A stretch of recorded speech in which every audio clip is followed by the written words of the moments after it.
د ازمایښتونو لړۍ مو پیل کړې وه او نننۍ ویډیو 10مه ویډیو ده.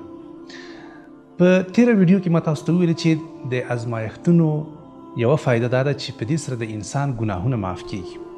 بله فایده یې دا ده چې په دې سره د انسان درجات لوړیږي. الله جل جلاله د دغه سختیو له برکته انسان ته لوړې مرتبې ورکوي. یو عالم وایي الله جل جلاله د کرامت په خپل کور کې خپلو بندګانو ته لوړې مرتبې ټاکلي دي.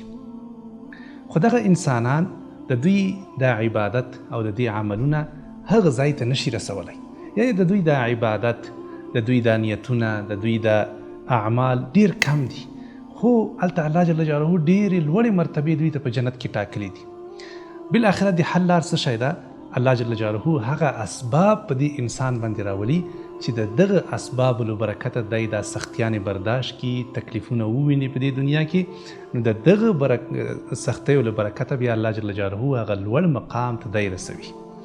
سبحان الله، په ازمایښتونو او سختیانو او مشکلاتو چې په موږ تاسو باندې راځي د دې ډېرې زیاتې فایدې دي. یوه فایده یې دا ده چې د دې برکته به الله جل جلاله زموږ او ستاسو درجات هم په دنیا کې او هم په جنت کې لوړوي. دغه امتحانونه او سختیانې کله ناکله کیدی شي حتی د جنگ په شکل کې هم وي، چې د مسلمانانو او د کفارو ترمنځ جنگ وي، وژل وي، وینې تویول وي، خو په آخره کې سبحان الله د مؤمنانو درجات ډیر زیات لوړیږي.